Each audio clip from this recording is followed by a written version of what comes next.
Racing isn't easy, but experiencing it is. iRacing puts you in the driver's seat with the industry's leading sim racing game. Drive on laser scan replicas of the greatest racing circuits from around the world. Go head-to-head against other drivers chosen by skill-based matchmaking to ensure competitive racing at every level. Compete across all your favorite series.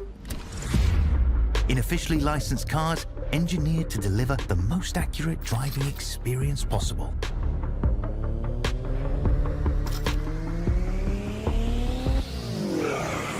Join a race or host your own with players from across the globe. Race against the computer or in a league with friends. Feel the thrill behind the wheel. Visit iRacing.com.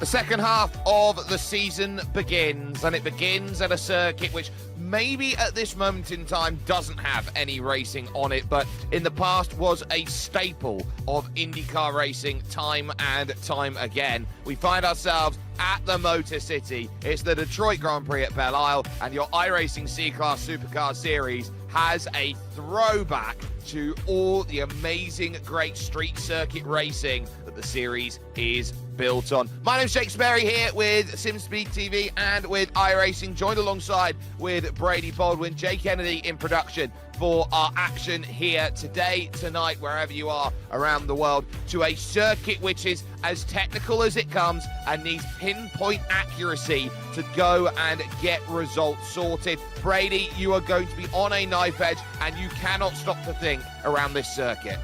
100% Sperry. Thank you once again for the introduction. Yeah, it's just one of those tracks, just concrete canyon, concrete walls everywhere. You make one little mistake, outbreak yourself by a couple meters, you're going to be in the fence. It's one of those tracks that is very unforgiving, but is very rewarding if you do get it right.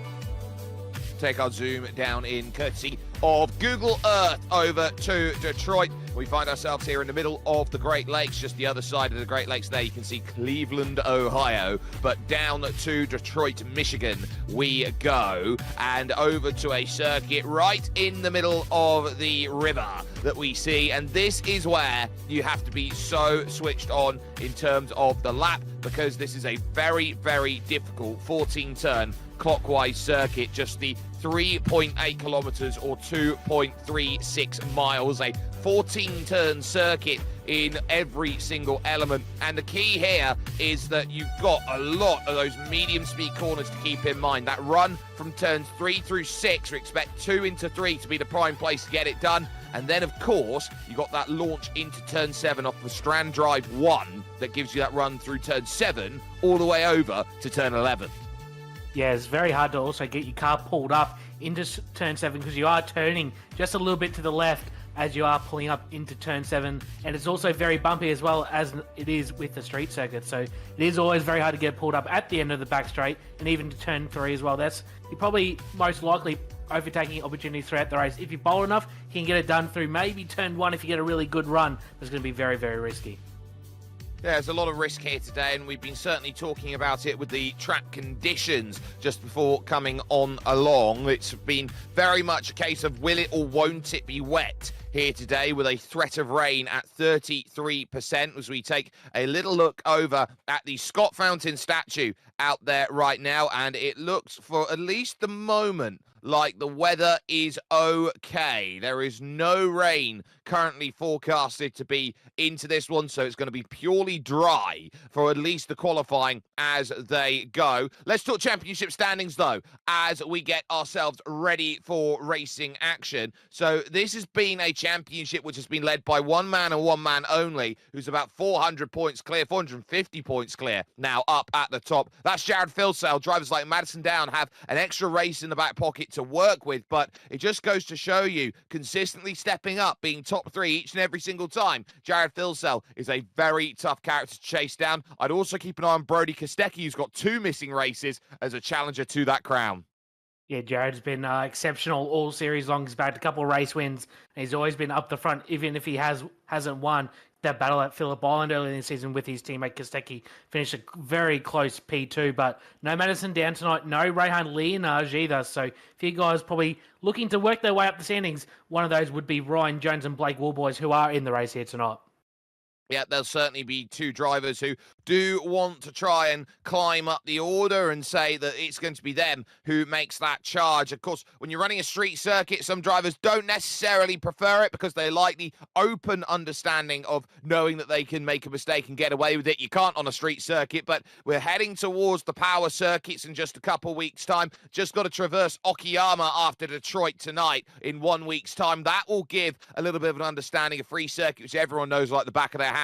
But of course, that run through Snetterton, the Red Bull Ring, and then the Australian doubleheader to end the season of Sandown and the virtual Oran Park Raceway. That is where you're trying to set up the back half of the season. So getting a good start here at Detroit, getting a good result here, pretty much sets up everybody else for the rest of the season. Yeah, I'm personally looking forward to Okayama. I've never driven any type of supercar personally around that track, so it should be pretty interesting racing. A lot of overtaking spots, a lot of heavy braking zone as well. So we're looking forward to that. Obviously, just past the halfway point of the season now, so a lot to play as. On screen is the number one car for tonight's over with no Ryan Leonage in it. It's Brody Kostecki on his first flying lap of the session. I know that Leonage was testing about in practices just before the session came along and decided, nope, not going to do it. So Brody Kostecki there running over the left-hand side there out of turn 6 and onto Strand Drive. You can see that massive wall of cloud just in front, threatening to drop all the rain, but hasn't done so here, rushing about through turn 7 using all of the circuit. And you've got to be so pinpoint into turn 8 because that wall juts out where you'd like to move and navigate to, so you've got to be on a very firm line. Rob Bowden sets the fastest time then as a benchmark, 31.8 out of turn 11, and this circuit often gets very dusty because that left-hand side of the circuit is normally parking bays when it's not functioning as a racetrack, so often very difficult. Blake Warboys to the pole, 31.6. And here comes Brady Kostecki back to finish his first flying lap of the session. We'll see if it's anything competitive for the top of the field. Of course it is at 31.5. They'll put him provisional pole, but not far behind is Jared Filsell, 31.2. Annihilates him by about 3/10 of a second. What a lap from Jared Filsell. Yep, that's what we expect from car number 2 when he is absolutely on it. First time we've seen this season, though, a driver who could challenge up at the top. Andrew Gilliam now driving his way through turn 3 under the Lear Corporation Bridge and into turn 4. These transfer corners right now here on the south side of the island, now into turn 5 and looking over at turn 6, sliding it about his Camaro through the middle of the corner. You can tell he's on a push. Yeah, Gilliam is one of the best qualifiers in the sim in these cars, the Gen 2 cars. He was prolific in the Bathurst 1000s, getting pole position and many other races as well. So watch for him to put down a heater of a lap here as car number 6 here tonight. He's still only on his first lap, so he does have one more go, whereas guys like Filsell, Kostecki, Warboys, they've only got one lap remaining. This would be interesting in terms of setup for drivers because they might have been pivoting towards a wet set that they would be looking for, but with the drier conditions, dries might be the way through. Stanaway goes 5th fastest on a 31 as the likes of Jack Widdis moves up. Steve Janssen jumps up the order into 7th as well, and Ryan Jones into 8th. So we are seeing movement and improvement here on the boards, but Andrew Gilliam charging through 14, heading over towards the line, 31.7. That is the second row currently. And Kostecki just jumped up to P number 2 with a 2, and Jared Filsell once again a 30.999. What a lap from him as we now got Ross Rizzo in the Trans-Tasman Motorsport machine coming through turn number 11 through the run through turn number 12. Very hard braking zone, a lot of bumps on the way into turn number 12. Gets it in. You got to watch out for the wall. Looks like he might have just scraped it with the left-hand side mirror. And then through 13 as well. The nice solid run from Ross Rizzo. Currently position number 15 on the grid with a 32.3. Will he improve? It is a 32.0, so they'll jump him up to about P number 12 there. Just a reminder, if you pick up any form of instant point, 0x, 1x, 2x or 4x, the lap time gets invalidated, so you've got to be so switched on to it. Steve Janssen done with his laps out there. Jack Mara and Tim Mulford are both out there on laps. So too Blake Fitz, Andrew Gilliam, Ryan Jones also out there on a lap. Here's a driver who's finished his laps running the DGR car colours out there. That's Benjamin Hackerson from Club UK and a touring car specialist by trade in the Mustang, looking to really get as much as he can. First time we've seen him in top split. Yeah, it's really good to see a few new faces in this race as well for you guys. Gabriel Bouclier as well, and Ryan Muller as well. So a few new names to the split one, which is really good. Henry Gilliam comes across the line as well, 31.5. So they'll put him to position number 3. Yeah, we'll take that. Second row of the grid as Ryan Jones moved up to 4th at that time, but falls back now into 5th position. And only now Tim Mulford and Jack Mara can find times, because we know that Benjamin Hackerson has used his quota of laps, and so he's just using this as practice time to get himself ready out there on circuit there as he looks to pilot through. There goes Tim Mulford over the line, and that looks like a 33.1 from him, so remains down in 23rd position, and that just leaves Jack Mara, who dives into the pits and will go no better than 25th on the grid overall. So a troubling qualifying for some, a great qualifying though for others, and that pretty much sets up all you need to know for what is an incredible bit of work here at Detroit. They've got 31 laps available to them here today, and because it's dry, we're looking at maybe a little bit more fuel burn than we were expecting, about 3.2 litres a lap at the maximum. So about 3.1 is what we'd expect over this, and a pit stop window between about lap 6 and 25. But grid is set, so let's get ourselves through then and take a little look at what we have going forward. Car number 2 is in pole position, the only driver to break the 131 barrier. That's Jared Filsell there, who finds himself on the front of the grid. He's got his old battling partner alongside him and the 2023 Supercars champion, Brody Kostecki, for company. Row 2 will house Andrew Gilliam, and behind him, Blake Warboys, who'll be going there in 4th position. Ryan Jones starts in 5th, and Jack Widdus will be there with him in 6th. Row 4, good qualifying early on from Rob Bowden. The tanked car goes 7th with Richie Stanaway in 8th position. Steve Janssen goes from 9th, and Brian Borg is there rounding out the top 10 of the field. We've got then Sebastian Tixier, who starts in 11th, a classic specialist with Ross Rizzo in 12th position. It's then Topi Courtaniemi in 13th position. Lucky for some, as Ian Ford gets a 14th place start. Thomas McMillan will go from the 8th row of the grid. Shannon Mason will be alongside for company, as Lewis Tollan goes from 17th, and 18th will belong to Blake Fitz out there in this qualifying session. As you can see them just coming across your screen right now. 19th and 20th, the 5th row overall is the 10th row overall is going to be Ricky Durham in the Michael Schumacher helmet, along with Marco Nurmela, as we look back to 26 drivers here today, where you got Ryan Mueller and Andrew Ritchie there on the 11th row of the grid. Tim Mulford, we see putting his qualifying time in late, 2.1 seconds adrift, with Gabriel Bouclier there in 24th. Jack Mara, the last driver to set a time, and from the back it will be car number 23, Benjamin Hackerson, who has got his charge to move forward with.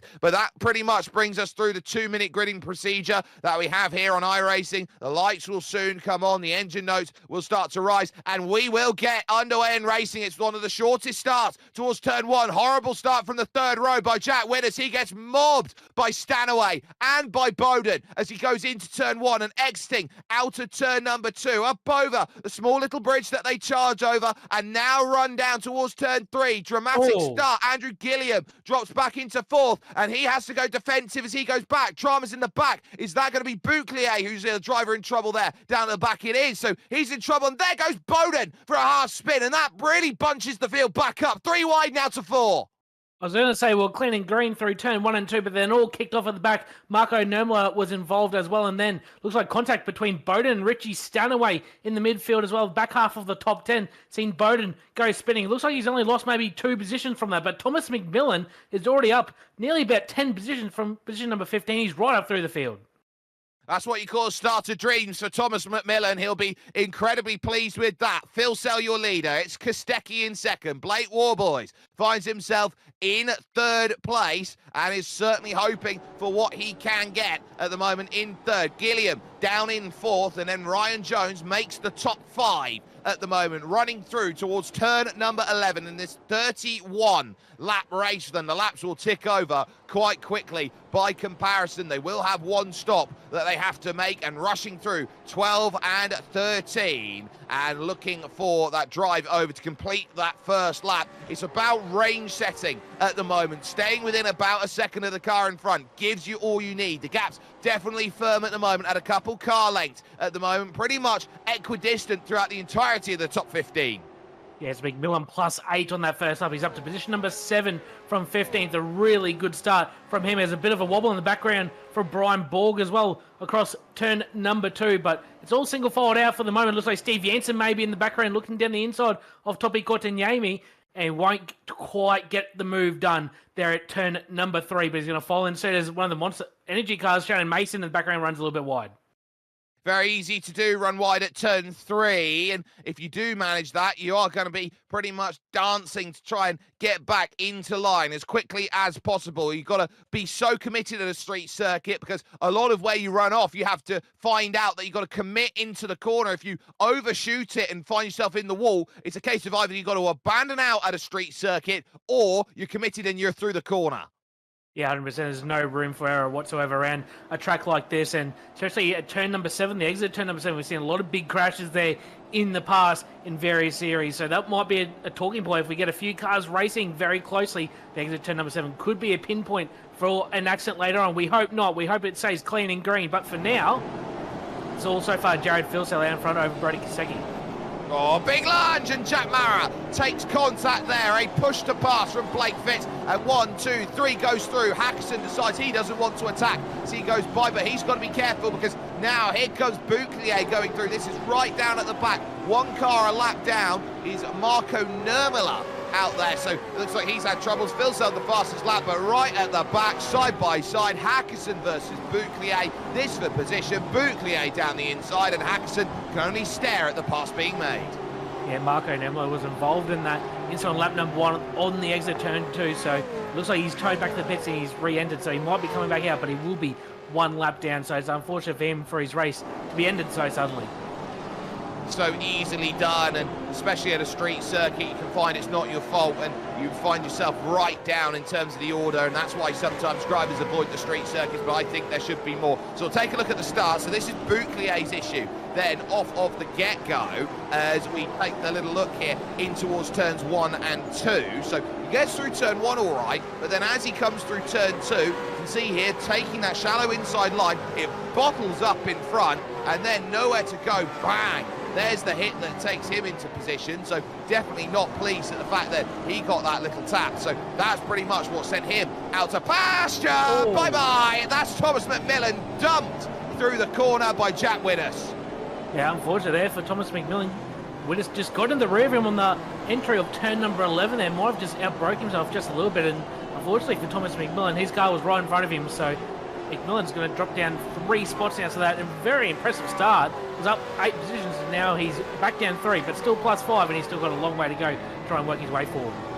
McMillan was straight on the radio. He said, what was that? And Jack Widdes apologised. He was trying to get over to the inside, but he just never got anywhere near the car width along to make that move. Effectively, he was going to set up that lunge, but wasn't expecting to do as much wheel work as he needed to do to show that to happen. It just shows you the fine margins. You're on such railroad tracks around this circuit that you're very much looking at Detroit Belle Isle as a place where you do have to step out of your comfort zone a little bit to go and make those moves. Yeah, 100%. It's a bit risky to get a move done around here, so you've got to have a lot of confidence in yourself to get a move done, because it's so narrow as well, so bumpy. The car has never settled around here, especially, you know, we talk about the exit turn number 2 with our bridge. It's a massive bump there as well, so trying to get a good run down that straight to have a go at turn 3 is maybe even Steve Jens is going to try and have a go at Kotkaniemi at turn number 7, but he's not quite close enough. But it's very, very hard to get a move done around here. Courtney, one of the fastest Finns out there on the planet. When you put him in a Lotus 79, he can tackle some of the best that the world has to offer. But at the moment here, in his machinery, he'll be looking around and saying, what do I have to do in my Mustang to shake off Steve Janssen, Ross Rizzo, Seb Tixier, and Ian Ford? Oh, bang! Blown engine, was it? Yeah, it was a blown engine from Courtney, and that's stacked up the field. That's Ross Rizzo, Seb Tixier as well. So hopefully no one else gets involved as well. But that was a massive engine failure there for Courtney on the run into turn number 12. Well, Janssen saw it, got out of the way with a slight tap. Rizzo ran straight into the back of him, unsighted, and nowhere also to go for one more. And that, of course, was going to be the disaster there on the exit of Strand Drive 2. Massive trouble there. Tixier was the one who was caught out. Now we'll see it here. He said immediately on the radio, sorry, it's a misshift. So it might have been a case that he early shifted down for the corner. But it's such a weird place. It's right at the start of braking. I think he double shifted. Yeah, I think he did that. It's very early to even downshift one. So I think he just made a little mistake there. It shifted down a little bit too early.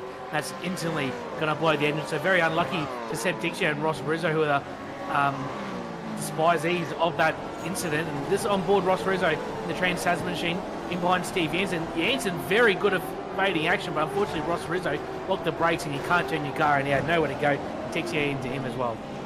I think Ross Rizzo just got spooked, and just like that, his race is over. It just goes to show that you've got to be having heightened senses on a street circuit, because that's what happens. Now listen in. Yes, that is extremely early. Maybe downshift instead of upshifting is the only thing I can think of, which is a very weird mistake to make, especially a caliber driver of Courtney. So very unlucky for him, and unfortunately his race will be done. Yeah, that's a massive lapse in concentration for Courtney, and as such, day over for him. No fast repairs in an official race on iRacing here. Now here is Blake Warboys in the WKMP Sim Sports car. He looks behind at Andrew Gilliam, who wants to jump up into position number 3, and if he can make that move and gain that place, he will be someone very happy. Jack Mara very early into the pits, lap 6, about as early as you can come. This is alternative strategy, maybe for damage. Yeah, he was caught up in an incident earlier on the race, so my prediction is probably going to try and fix some of that damage while he's doing that pit stop and just try and do something different, because he's marred back down in the field. So trying something a little bit different is now we've got Richie Stanaway, Jack Wittes and Brian Borg, this battling for position number 6 on the road.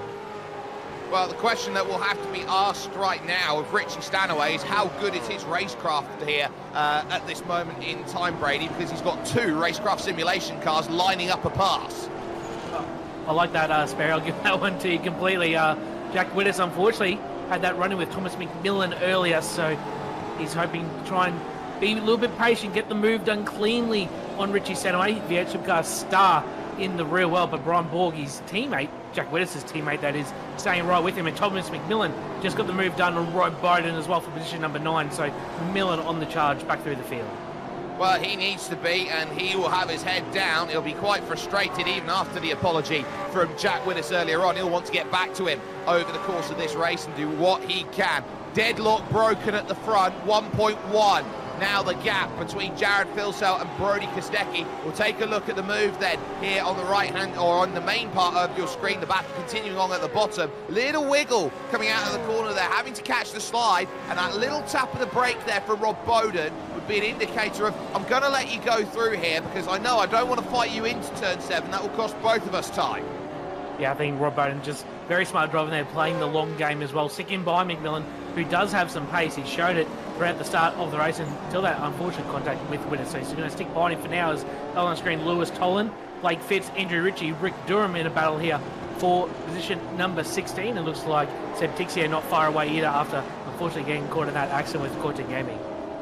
Well, Lewis Tolan making the move through in the mock-up AAA colours there, getting the pass sorted. You look behind that, Blake Fitz, Andrew Ritchie, of course, is staying there and staying in play. And Ricky Durham, who has been very quiet, but he's got a very damaged front nose as we go on to the side. Look at how much is going through the engine. Every time that you shift up there, you can see the fumes coming out of the Banter Alliance Racing number 26. It really gives you a strong indication of how much work goes in to building up each and every run, and that Chevrolet is having to do a lot of work to stay with the group in front. You can definitely sense all of the rotation needed in through turn 11 as the track falls away naturally. Yeah, through the fountain section is probably the toughest part of the racetrack. You're up on the wheel the whole way around. You never get a break around this circuit in general, but that fountain section, very, very hard to nail every single lap and be consistent, as Benjamin Hackerson is also in the pit lane as well from 23rd. Oh, he's out. He's out. He's had an issue out there on circuit, and that will be the end of Ben Hackerson's run. And I think he just had a moment coming out then of the turn 11. I think he's just parked it even, because I don't think he's even made contact as he's gone through. I think he's just struggled that much and gone, yeah, this one's not for me. But there's the little lunge back again at the outside for Blake Fitz. He's really trying to get through on top. Oh, he tried at turn 4. You don't often see that. Lewis Tollan having to be a little bit alert. Blake Fitz had a look at turn 4. Now, normally that's just a transfer corner to get out of turn 6. Yeah, it's a very bold move if you can get something done at turn 4. If you can get a really good run off turn 3, you certainly can get it done, but that was very, very risky from Blake Fitz. Looks like Tolan struggling just a little bit with the rear, trying to get the car off the corner. Blake Fitz potentially might have a look down the inside here at turn number 7. He just pokes the nose down the inside, not quite close enough to do anything, but he's applying a lot of pressure now to Lewis Tolan, who seems to be struggling just a little bit. Yeah, we're just looking at the lap times here. 33.6 from Lewis Tollan on that last lap. He's 2/10 slower than Tim Mulford in front. So he's got to try and start picking up the pace, because he knows how important it is. Speaking of drivers who need to pick up the pace, Ryan Jones in 5th position is one of those drivers, because he just lost 0.4 of a second on that last lap to Richie Stanaway. So Stanaway, with the pressure behind of Jack Widders, is being forced to turn up the wick right now on his engine and realise that, well, behind, keep your eyes peeled, because this is where Ryan Jones has been battling all season long. It's been him and Stanaway pretty much in lockstep, never making a move. Yeah, I did notice a couple of laps ago that Richie was closing a few tenths a lap on Ryan Jones, so it's just taken a few laps for the Newland Premier car to get the car going, and right near the wall is Richie Stanaway, but he's making up ground every single lap on Ryan Jones, and like you said, they've been in combat all season long. It's been very entertaining to watch. They've been putting on some great battles, including Indy Road last week, and looks like it's going to continue again this week as Blake Warboys gets passed by Andrew Gilliam for being number 3. Yeah, got the run out of 6, a long strand drive, and I was keeping my eyes focused on it, and it's just a case of catching a slide off the exit of 6. That's the moment that's cost it there. So ultimately, not much you can do if you're Blake Warboys. He goes hard over to the right-hand side of the circuit. Andrew Gilliam pivots over to the left, and simply put, he's outgunned him on the brakes.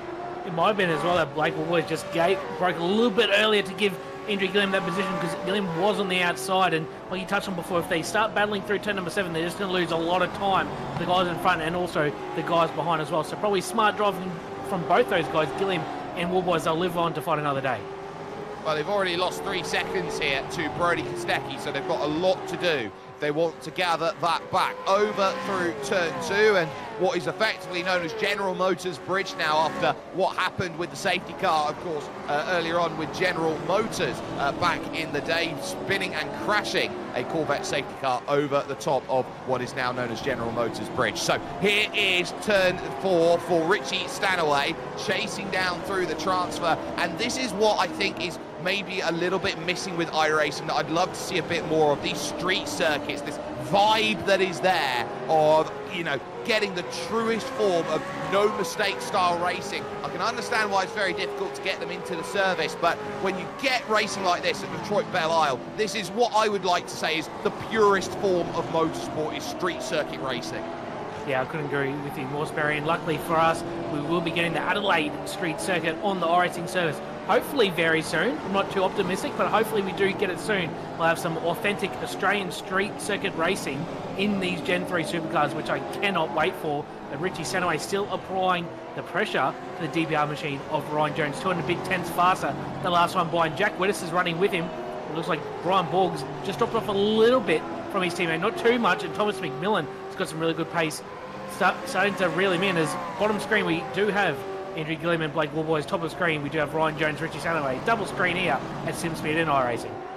Well, over through turn 2 goes Gilliam and Warboys on the bottom of your screen, and that looks a little bit closer than what Ryan Jones and Richie Stanaway does at this moment in time. The chase very much there towards turn number 3, but no dice in terms of that. Now, just heard Rob Bowden on the radio say, "I'll let you go," to Steve Janssen. So Janssen dives down the inside, and you know what? That's as easy as you like. In comes Seb Tixier then, the Frenchman who'd spent a lot of time out in Singapore, comes into the pits and looks to make his pit stop now, which will send him on his way. 20 laps he'll have to go from here. Yeah, he obviously picked up a lot of damage when Quinton Yami detonated that engine on the run to turn number 12, so probably fixing a little bit of damage as well. But a 12.1 second stop for Seb Tixier, so he'll continue on at the back of the field and he'll blend in once everyone takes their stop. But this is a really good battle on screen. Very interesting one as well. Andrew Gilliam and Blake Warboys, two of the fastest guys on the sim, and Blake Warboys' rise through the ranks as well the last couple of years has been sensational. Qualified in the top 20 for the Pro Invitational Series last year, re-qualified himself for 2025. He's certainly been on the up and coming the last few years. He has certainly been going from strength to strength as Blake Warboys, and here is a driver that pretty much sits and says, I am going to be a student of the game. I am going to be someone who is going to learn and develop and develop and develop, and he's just been getting quicker and quicker and quicker. And this is where he now looks around, and it's these sorts of races that build character and build a driver. How do you battle against some of the best? Andrew Gilliam is certainly no slouch. You've got to show what you're all about. Stanaway closer this time on the bottom of your screen here, rushing in towards turn 3. And you're seeing there in the mirror slightly, Jack Widders. He's just trying to be a little bit of a nuisance back there. Knows he can't make a move here, but he's going to the Sim Racers hand guide of how to make an overtake. And the first bit of advice that's always ever given, get wide in the mirrors. Yeah, 100%. And another note on Blake Warboy as well. It's so impressive for him as well in WKB, since what's a relatively smaller team. He's right up there with the Lobs Esports machine of Andrew Gilliam. We know Lobs Esports has Jared Filsell, Brody Kostecki, Shane Van Gisbergen, all in their association. Does it run with them even in an official race like this? And he does it in every series he runs as well. It's a mighty, mighty effort. I wonder if he's still got the paint on, actually, because there was talk that Andrew Gilliam wasn't going to be retained at Lobs for next season. So there will be question marks around that as they go. And now here's a little bit of a SimSpeed replay. This is Blake Fitz, then down into turn 3. And this is what we talk about. You're supposed to abandon ship. How did he get that stopped? That was very, very close to the tyre bundle. So nice little save there from Blake Fitz. But that's the risk that we talked about. Just air brake yourself just a little bit, especially into turn 3 with those tyre bundles there. Very, very easily to go in the tyre bundle. I've done it myself a few times, so I know exactly what it's like. It's so easy to just think that, oh, I can get out of it, but he had to get right down on the binders. Stanaway, on board we go, as he now looks to try and get through turn 2. You can see it's a wider line in front from the DPR car, which is being piloted by Ryan Jones. He's trying to maximise that exit. He's gone middle of the road here, slightly to defend, and Stanaway realises that, so moves over to the right-hand side, thinking that, okay, I can get Ryan Jones to run a little bit wide through the middle of the corner. No dice. In comes Blake Fitz then to make his pit stop, but Richie Stanaway here, this is just turning an extra screw as he goes around. He wants one extra revolution of pressure to be applied to Ryan Jones, and this is the toughest bit of his race right now. How do I keep a driver of Richie Stanaway's caliber bottled up behind me? The problem for Richie Stanaway is this track is not the easiest to overtake at, so he might get a really good run here on the exit of turn number 6 into 7. Not quite close enough, but be looking at probably turn 7 and maybe at turn 3 as potential overtaking opportunities, unless there's a mistake from Ryan Jones, who he hasn't made one yet, but he's certainly lacking a little bit of pace compared to Richie Stanaway and Jack Widders behind. Speaking of that, Rob Bowden's given up the place to Ian Ford as generously as he has been over the course of this race. So he's prioritising maybe 2 things in particular here in an iRacing official race right now, Brady. iRating and safety rating. Yeah, 100%. And all these guys are fighting to gain a little bit, or hopefully not, lose a little bit as well. So Jack Widders, obviously, car number 12, he's in position 7. So that is definitely an iRating game for him. Richie Stanaway, position 6, but he's car number 4. So potential loss of iRating there. But at the end of the day, it's still good, hard, fast, and fun action here in the Gen 3 Supercars. If you're on your own and you're in iRacing for the first time and you're thinking, well, what should my goal be for some of my races? The answer is beat your number. Finish equal to or better than your number. More often than not, you'll find yourself gaining out there on your iRacing and safety rating, and you'll find stronger and stronger opposition to go out there and race against. Through 4, and now over towards 5 and 6. Stanaway again, just watching in the background, keeping Jack Widders there for company, who's got a bit of popcorn. Slide wide slightly there by Stanaway, has to be very alert. He's definitely using the tyres up a little bit more, and again has a kick trying to put the power down coming out of turn 6. And you're seeing this here, when you're bottled up behind someone, you actually find that you wear the tyres out a little bit more, because you don't get that reprieve that you do at the front of the field. You're there having to scrabble against a tiny bit of understeer as the car in front interrupts the flow of the air in front. If someone has experienced as Richie Stanaway as well, would not be surprised if he comes in for an early pit stop. He probably knows he's getting held up by Ryan Jones just a little bit here. Whether he has the pace or not to stick with Blake Warburton and Andrew Gilliam is another question, but just to try something different to try and get past Ryan Jones, because he's finding it very difficult to get the move done. So watch out for an early pit stop potentially for the Newland Premier machine. Well, we will watch out and we will see whether that goes, and he feigns it slightly by moving over to the inside, seeing if there was any reaction behind from Jack Widders to go, I'm going to dive in. That's also a little bit of what we call selling a fake, selling a dummy out there on track. So there's definitely thought processes around it. We take the driver's eye perspective almost then from Jack Widders in the Racecraft Simulations car, and he sees there how close Richie Stanaway gets, who now for the first time makes a lunge down the inside. Ryan Jones gives him the room through the corner, but he'll try and attack off the exit. They'll be side by side as Mulford and Durham come into the pits, into turn 4, and will there be a case of just enough room? Only just enough room. Stanaway still has to fight around turn 5. Ryan Jones, never say die, now won't have to drive here to turn 6. Richie Stanaway, what a pass that he needed to do, and he needed all 4 corners to get it done. Fantastic move from Stanaway, and also kudos to Ryan Jones as well for sticking it right with Richie Stanaway side by side through 4 corners of the racetrack, especially on a tight street circuit like Belle. Very, very impressive for minimal contact as well. They're both still going. Fantastic racing here tonight. Yeah, this has been some wonderful racing, and we have been very switched on to that. Jones struggling with power out of 8 as they go through what I like to call is the 7-Eleven complex. It's not quite a convenience store, but what it certainly is as a section of track is a case of you come in, you come out, and you're just very glad that you've got the opportunity to attack the rest of the lap as you challenge. You've got to be so alert around here, and once more the charge comes along. This time it will be the turn of Jack Widders to start putting his stamp of authority in on this race. So now where do you go? Now what do you do? And now where is the opportunity, as the lead gap has skyrocketed out now to 3.2 seconds. Jared Filsell is a full, I would say, half a second quicker. And in fact, Brody Kostecki has just clobbered the wall coming through turn 3. And massive damage to the left front corner as well. If you can try and pick that up on screen, the number 1 car of Kostecki in the full performance Mustang machine, massive damage on the left front corner for him. So pushing that might hamper him just a little bit as we go to the sim speed replay. He's locked the rears into turn number 3, got to really hot and get into the tyre barrier. Very good save as well to keep it going. He's lost a little bit of ground to his teammate Andrew Gilliam in behind. You can see there the exposed front left tyre there on the right hand side of your screen. Now that's going to be hurting the fuel numbers as Lewis Tolan has come in and made a stop. Brody Kostecki was trying to stay in range of Jared Filsell. He lost half a second on that last lap, and now he'll be thinking about Andrew Gilliam, who's there behind, and Blake Warboys. And when you are having to battle with a 2-race disadvantage to Jared Filsell, and he is coming up trumped with each and every single time he's coming up racing at the moment, Brody Kostecki knows he's got to be flawless, and that's the first time we have seen that visage of flawlessness shatter, and it's here at the streets of Belle Isle. Yes, first mistake we've really seen from him all season long.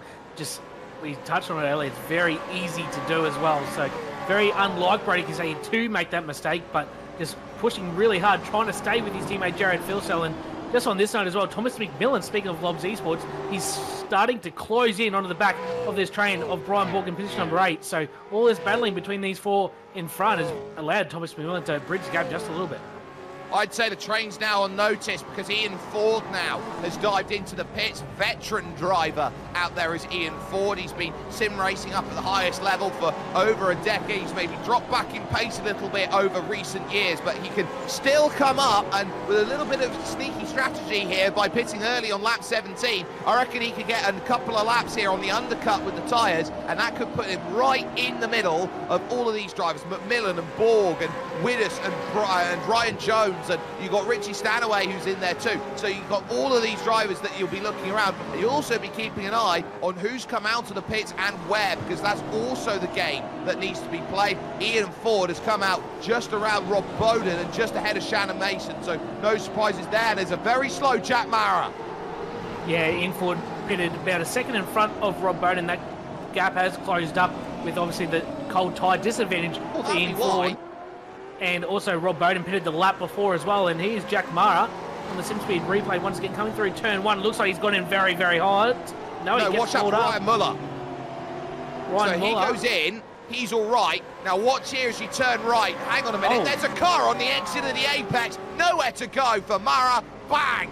Into the side. There's the contact. Ryan Muller is out of the race. And Jack Mara, absolutely nothing he could do. Yeah, unfortunately, Jack Mara has been in the wars tonight as Brian Borg. He comes into the pit lane for position number 8. We've just been told he's got a black flag for speeding on pit lane entry for Brian Borg. So that's going to kill his race completely. Yeah, it's such an early line by comparison. You dive in and you've got to be on the brakes early. Look, he had it all crossed up trying to get it slowed. And Brian Borg, who was staring at potentially a top 5 performance here today, well, he's got to serve an extra 40 seconds in the pit and get himself going. That completely ruins his race for what he was planning to do. It still opens up opportunities though. Jack Widders has got himself on the noisy pedal now. He realizes he's got to go and find a move on Ryan Jones, because Jones is starting to fade against Richie Stanaway. No chance into turn 7, but you do have that look into 11. We know how strong on the brakes he is, and here's a little look coming out of the pits. This might just be cold tyres here for Ryan Muller. Yeah, I believe so. I've seen one of the other cars come out of the pit lane as well. I believe it was Ian Ford had a big slide, and unfortunately Muller gets in the fence big time. The cold tyres are a thing with this new car and new tyre model as well. Fortunately for Jack Mara, nowhere to go whatsoever, and Muller quickly escapes and is out of the race. Yeah, that will do that then, and out goes Muller, and that'll be a case of him mullering the barriers. Now in comes Jones, in comes Widders, and Widders trying to get cheeky and get alongside him. They'll be side by side going down the lane. Jack Widders being a little bit naughty here and using all of the pit garages to try and make that. Ryan Jones a little bit more conventional, using the transit lane as he goes through. Now, of course, the thing you've got to remember here, there's no contact when you're in those right boxes, slightly missed box by Jack Widders, but when you come out onto the transit lane again, that's when contact reassumes, and you'll get that issue, that bit of drivers making that contact in the pits. It's one of the most misconstrued things about iRacing, that you can get contact in the pits. Yeah, you certainly can. It's often forgot about by a few drivers, and it was like Widders sliding the rear of the car on the pit exit. Not too much though, and Steve Jansen as well. He's now in front of Ian Ford, or stayed in front of Ian Ford, apologies, and he'll try and close the gap to Widders on the warmer tyre, but he's a bit too far back to try and make in any real gain. So Thomas McMillan, he's rolling around. He's going to probably go a little bit longer to try and overcut potentially on Jack Widders and Ryan Jones, but out in front it's still Phil Sell, Kostecki, Gilliam and Warboys, and definitely Brody Kostecki's pace hasn't really dropped off. He's still a 10.5 quicker that last lap than Andrew Gilliam, so that damage mustn't be affecting him too much. But Jared Philsell, his pace is incredible at the moment. He's easily 3-4 tenths a lap quicker than everyone else. It looks like Brody Kostecki's in the lane. Yeah, Brody Kostecki from second position. He can't handle the damage much longer. He knows he's down 6 seconds overall. He's got to come in and get the pits. They'll get the panel beaters out and try and pull that back into line in any way that he can over the course of this. So he knows how important it is. I wonder how much his steering's out of alignment as well after the hit, as Tolan has lost the place here to Blake Fitz. Fitz in the black and gold has got himself through. I wonder what that does actually say on the side there, because it looks like he's got an arrow that says, I'm going straight up. Positions over time means I'm gaining more spots. I think it says something like that, Spear. I don't think we can actually say what it actually says on the side of the car, but also Andrew Ritchie in the lane as well. So it'll be interesting to see where Brady Kostecki comes out in comparison to Ryan Jones. That's well in front. So nothing too much has changed there. But now, will we see potentially injured Gilliam come in now, and Jared Filsell as well, to potentially cover off anything from what Brody Koseki's just done? Yeah, so Ryan Jones, no surprises, is behind against Brody Kostecki, and he's down by about 5 or 6 seconds or so. So he tried his best to manage his way back up, but I think that's actually quite telling. 32.7 on the last lap by Richie Stanaway. Ryan Jones an outlap of a 150.9. So there's still more to deal with. Tolland not giving this one up, though, in the AAA colours, hoping which way do you go? Do I go left? Do I go right? Do I go up? Do I go down? Do I go sideways? Do I take the Great Glass Elevator if I was Willy Wonka? Answer is no way to get through at the moment, so he's still going to have to find the patience card, but maybe there's a lunge at 5, but there isn't. So now it's about maximise out of 6, attack to 7. Blake Warboys comes in. It's important as well for Warboys, potentially an undercut, trying an undercut on Andrew Gilliam as well. It looks like Richie Stanaway and Thomas McMillan in the pit lane as well, so a lot of the front runners still, the front runners making their pit stop, still Filsell and Andrew Gilliam to make that stop. Well, we'll see what the numbers look like here on the lane. We've been seeing about 11 and a half seconds out of 13. Comes Ryan Jones. You can see with the mini-map, there's car 4, who's just leaving right now, Richie Stanaway. There's car 9, moving down the front stretch. Watch out for those top speeds, because this is going to be a very close rejoin as they go through. Richie Stanaway, look out on the exit. They're going to be side by side, almost paddle to paddle. Off the exit, there is paddle to paddle as they now charge. Stanaway having to find a defence now against Ryan Jones, and Jones desperate to get the undercut sorted here, round the outside. Again, it's a carbon copy of what you saw a handful of laps ago. Jones is uber aggressive into the corner, and still there's no room. More contact front to rear, and he still can't get it done. Stanaway holds. You can see the cold tyres still going on in the run to turn number 6 as well. Jones in the rear bar of Richie Stanaway is still struggling to get the tyres up to temperature. This brings Jack Widders right in the game as well. Wouldn't be surprised here if Ryan Jones throws a lunge down to turn number 7. Richie goes defensive on the inside. Jones tries to go around the outside of turn 7. Widders down the inside. We're nearly 3 wide into turn number 7. This is incredible racing here, Sperry. It is, but it does settle out, and it crucially settles out in favour of Richie Stanaway with the fresher tyres. Ryan Jones gave it probably the best go he's had of his sim racing career to date, but not much he could do. Andrew Gilliam is in the pits. Question will be, does Brody Kostecki have enough to go and leapfrog him? You can see he's only just on the jacks now, but it's a quick launch, so I think Brody Kostecki's got the run that he needs on Andrew Gilliam, who goes 11.3 seconds in the lane, and Gilliam will now look around at Blake Warboys. He's still got the advantage there, and that's why he couldn't get to Brody Kostecki. A 31.2, fastest lap of the race.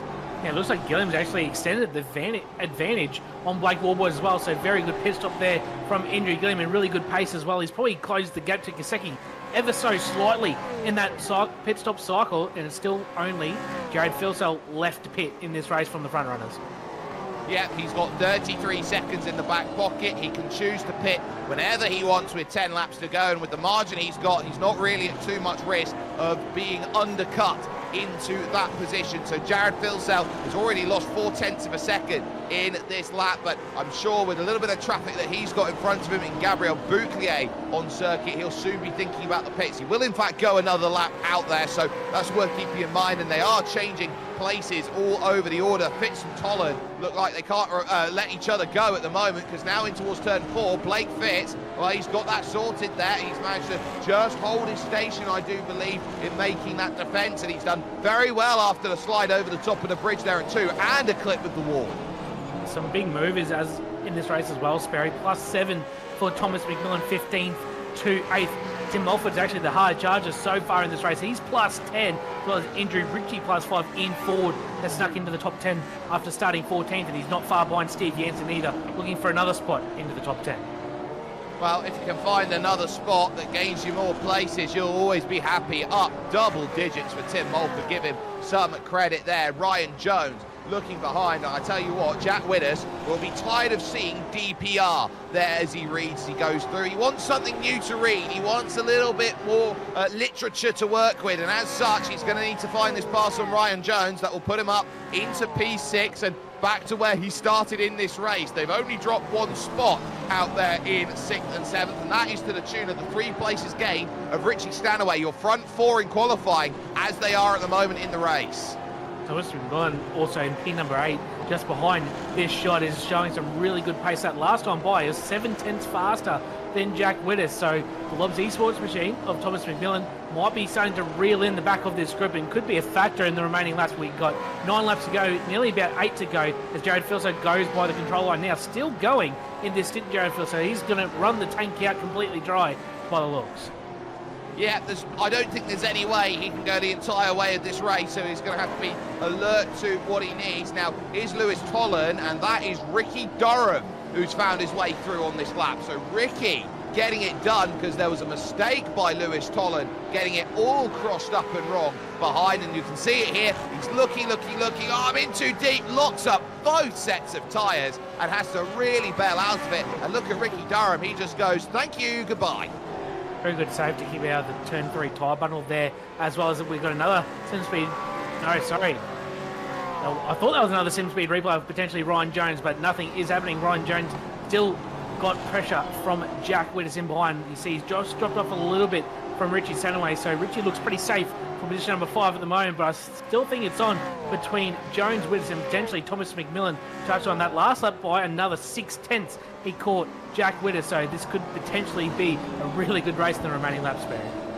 Richie Stanaway last lap, 31.9. For Ryan Jones, 32.2. 32.3 for Jack Wittes, 31.7 by Thomas McMillan. 6/10 quicker than Jack Wittes, half a second quicker than Ryan Jones. He's got him on the hook right now. He is reeling them in hand over fist. We talked about the pit stop window gone to about lap 25, while Jared Felsale is saying lap 25, and he's still going around, so surely he would be pitting this time by. But look at the gaps that McMillan's really in, 6/10 and 6/10. Certainly he's coming out of the pit lane, so again, wouldn't be surprised if McMillan's putting a move on for potentially position number 7, maybe even position number 6 by the time this race is over. Yeah, there's certainly a chance that P6 and 7 could be Thomas McMillan's to go and chase down after a wonderful start in the race for him. The dump that he had, of course, at the start of the race with Jack Wittes, it certainly made itself known. Now, Tim Mulford, for the first time really in this race, has to go defensive because Blake Fitz has really charged his way back up to him. 7/10 over the last lap to bring him back, and Lewis Tolan bottled up, and he'll be looking behind because he's got Andrew Ritchie who's wanting to get himself involved. He's +5 for the day. Yeah, nice drive from Andrew Ritchie as well. Another Banjo Alliance race to go. We usually see Jays Chastanoff in this race most weeks, but we've got Andrew Ritchie in here as well, doing a nice job as well. Position number 17. He's up 5 spots as well in this race, and looking on the back of the Red Bull GM Camaro. It won't be Red Bull Camaro for too much longer, only one more year, but that's a story for another day. But very good drive from Andrew Ritchie, as well as Ricky Durham and Lewis Tolan on their debuts in Split 1 as well. Yeah, so you're seeing here with Split 1, it's just about getting your reps. Whenever you find yourself in a top split race, you've got to make sure you're there. Now into the pit. Oh, Jared getting it all crossed up and then some. Diving into the pits. He can't be affording to take liberties with the line like that. He got it all shades of wrong as he went through, dropped it down to 50 kilometers an hour just to get it slowed. It's nothing that Jared Filso usually doesn't do. He just pushes the limits completely. He's got a massive lead. Here is the sim speed replay, him getting it pulled up into the pits, and it was a massive moment just to get it pulled up in time, but fortunately for him, no penalty, comes out of the pits, and so he's got a pretty comprehensive lead over his teammate Brady Kosecki. Here is the replay in question, and massive slide, just gets it pulled up in time, Sperry. Double lock of oversteer, trying to get it through. He went through the full wheel rotation, and if that's not, I would say, a benchmark test for what he's using out there in terms of his hardware, I don't know what is. Phil Sells come back out again, 5.2 seconds to the good, so he's lost a tiny bit of time out there, but not masses out there. Kostecki in second, Andrew Gilliam still trying to hunt in third, and he took 3/10 out of the last lap, brings the gap down to 2.3, but crucially, it's still a bit too much. You need 4 or 5 tenths of a second if you're going to want to get that time all brought down. No threat of rain now for the rest of this race, and those winds blustering about 24, 25 kilometers an hour is going to be making a sizable difference here in Detroit, because you are going to be looking around at each corner right now, Brady, and saying, well, where's the wind coming from, and how much is it going to buffet me on a very flat track? Yeah, very overcast condition and very windy, like you just touched on. So it would be making it somewhat difficult in a few corners of the track, getting the car pulled up potentially. It's 21 km an hour northwesterly winds at the moment. Very cool, 19 degrees, 66 in imperial terms. And unfortunately, I was very much looking forward to some rain this week, but unfortunately, we do not have any. But it's still been a fantastic race either way. There's been a threat of it, but that threat will simply put subside out there. We've also got this battle going on. Ian Ford, we were talking about being quite coy in the way that he made that early stop. He's got Steve Janssen on the hook right now. This is for 9th position overall, and this is for +5 for Ian Ford, and Steve Janssen trying to hold to the place he started the race at. Yeah, Steve Janssen also been very impressive. Been in split one nearly every week, or at least most weeks so far we've been broadcasting this race, and been very impressive, always around the top 10, top 12 region. A guy that I haven't really seen too much of in the supercars community, but he's doing a very impressive job. He's holding off Ian Ford, one of the most experienced campaigners in the field. You must be doing a pretty good job. Yeah, he's doing a wonderful, wonderful job of putting it all together. Oh, you can see there the kicker tail off the exit. It's a small dip down there, small depression as you go in towards that final corner. So you really look around at it and say, when you come out of turn 11, you've got to be even more patient on the throttle, because that tiny little dip is enough to just send the car spearing over to the inside. Looking at Brody Kostecki here in 2nd position. The gap now down to just 1.6 seconds. That's half a second locked off on this lap alone. Yeah, I think that damage is now coming into play for Kostecki. Would not be helping him whatsoever. You can see the gap 4 tenths, 3 tenths, and 3 tenths last few laps, and we'll see this time by as they come across the line what it is. Brody Kostecki 32.1, Andrew Gilliam 31.9, so another about 2 tenths of a second. That last time by 2.5 tenths just about. Don't think Gilliam will get quite close enough to get a move as go to another sim speed replay as Blake Fitz has a big moment next to turn 3 and gets the grass into turn number 4 and has a massive slide into the fence. That's a massive shunt, and he's been pushing the boundaries with how quick he's been. He very nearly tags, I think that's Tixier there, who's been involved in here, there, and everywhere, and he wouldn't have liked another one like that. So landmine avoidance at its finest, but that is not what you want to see. Just a handful of laps to go then, 4 of them to count out there, and in towards turn 6 goes goes Andrew Gilliam, even 3rd position, thinking that 2nd is not too far out of the horizon. We'll take another look at this here, going through, oh, you can see it there, right in the apex exit. You have to get completely out of it, and a lot of street circuit running it's blind at the next section. This is why spotters are so important. Yeah, that was a very good job from Sebastian Tixier to relatively get away with that incident. That could have been very, very bad. We could have had a track jam situation there. Very good awareness from him. And still on screen, Jack Wittes hasn't quite had the speed to try and do anything on Ryan Jones. Has actually picked up the pace the last few laps. It was 10th and a half quicker that last one by McMillan. Still the fastest in this group at the moment. He's not quite close enough yet to get a move done. As we go to 3 laps to go, he might be on the last lap. Well, there's definitely opportunities to make those moves, but you're seeing now running out of opportunities is Jack Wittes. They all seem to close up, but the moment they've got themselves to within about a second out there, it has been one of the toughest things to get through, is how do you go and make that overtake? How do you go and gain that extra position? And at this point in time, you know, you're staring down if you're Jack Wittes. This is effectively torturous for him. He knows he's quick, but he's not going to be able to be close enough to get there. And I think Thomas McMillan's out of time as well. Yeah, it's a bit of a awkward situation for Wittes. Doesn't quite have enough to get the move done on Ryan Jones, but he's probably just got enough to stay ahead of Thomas McMillan at this stage. So very high pressure situation for Jack Wittes here. Can't afford any mistakes whatsoever, because that will invite the Lobs Esports machine of Thomas McMillan right in the game. But these guys have driven exceptionally well all race long. Very little, if any, mistakes all race long. Looks like Richie Sanaway just ahead, slightly pulling away now from Ryan Jones. So it looks like a potential 3-horse race for position number 6 in the last 2.5 laps. Yep, so that P6 could be vital points which are picked up. Ryan Jones is the driver who will need them more than anybody else in this group. So he'll be looking around and saying, well, how can I hold off these drivers behind? How can I keep at bay. Jack Widders, how can I keep Thomas McMillan behind? And it's one of the few things you have to do. You've almost got to ignore them and say, I'm just going to drive my own race, and if they get within 3/10, then I've got to really focus on it. But if they're half a second back, they're never close enough to make a move. No, certainly not, especially somewhere like here as well. You've got to be pretty close to get a move done. There's not too many very heavy braking zones, pretty much other than turn 3 and turn 7. So you certainly got to be a lot closer than what you do at some other tracks on the schedule to try and get a move done. Yeah, so now with 2 laps to go, a lead of 9 seconds at the front for Jared Filsell, and a gap which is not closing there for second and third. Kostecki might have just spared his blushes with a late turn of form that he has needed. This 5th, 6th, 7th and 8th group. We look back, this is the pass that's needed, and Tolan is the one who looks like he's trying to lose out. Andrew Ritchie looking to go around the outside. Oh, he gets a door full of it. It's so difficult around the outside of 8.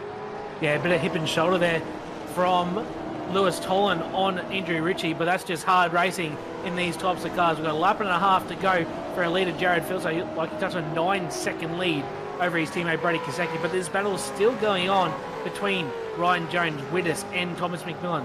One little slip up, it could cost him dearly.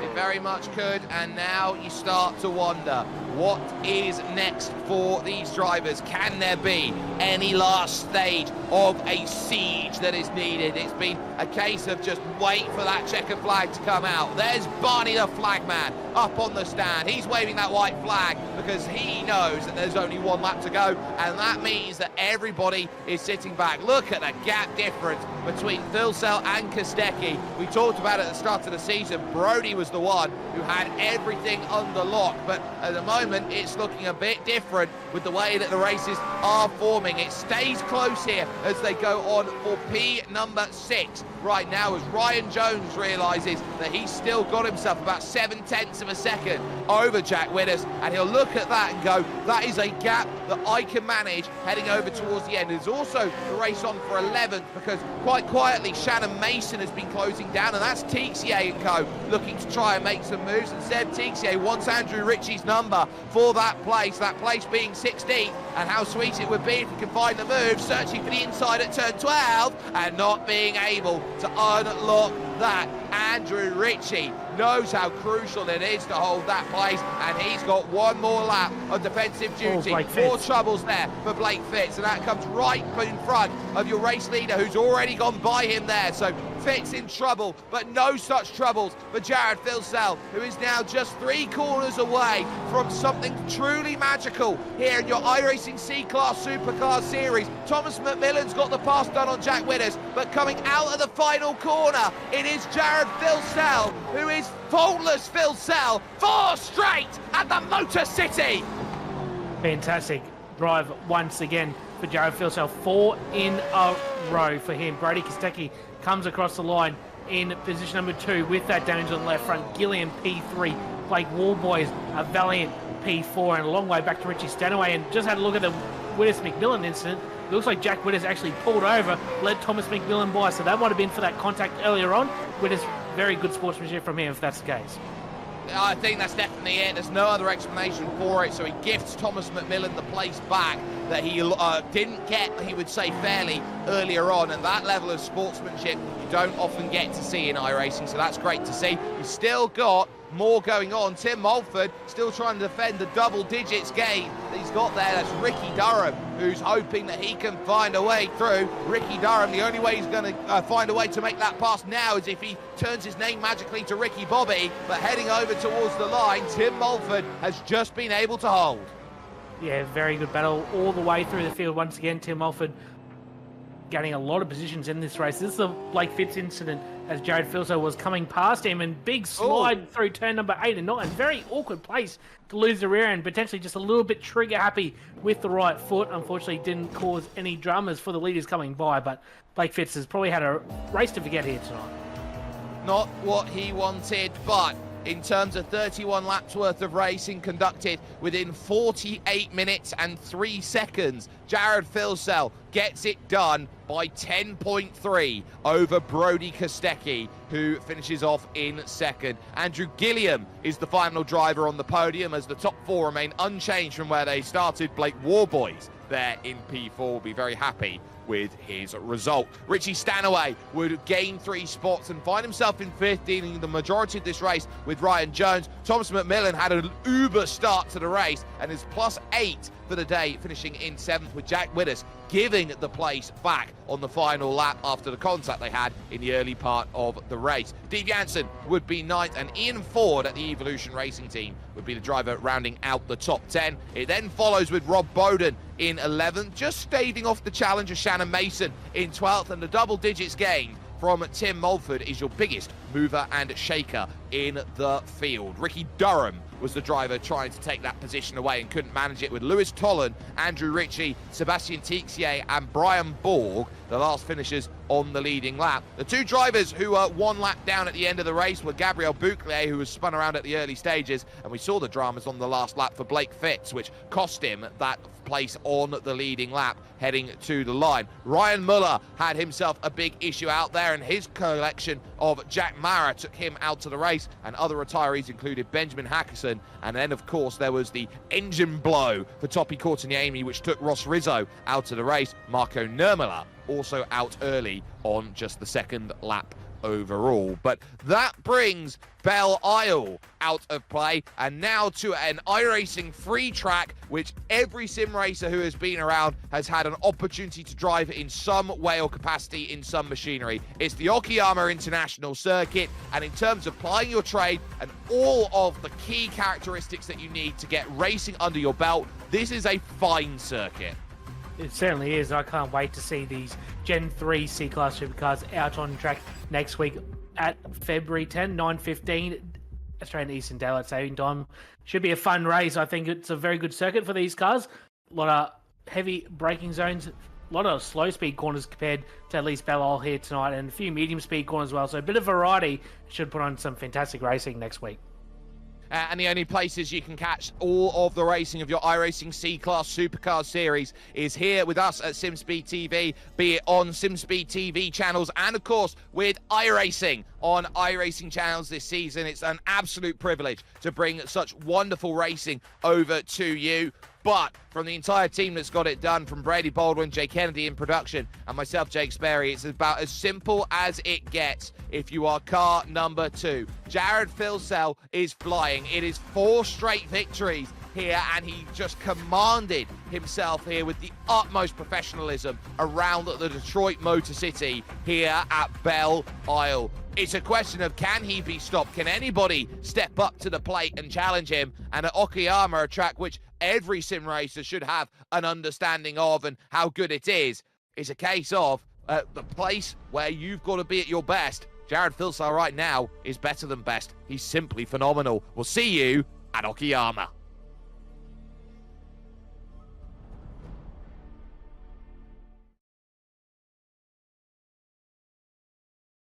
Racing isn't easy, but experiencing it is. iRacing puts you in the driver's seat with the industry's leading sim racing game.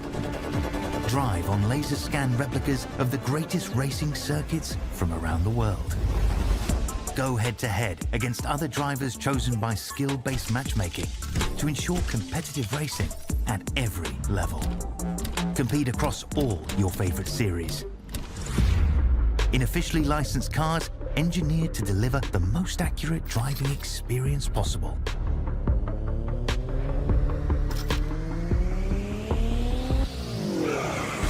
Join a race or host your own with players from across the globe. Race against the computer or in a league with friends. Feel the thrill behind the wheel. Visit iRacing.com.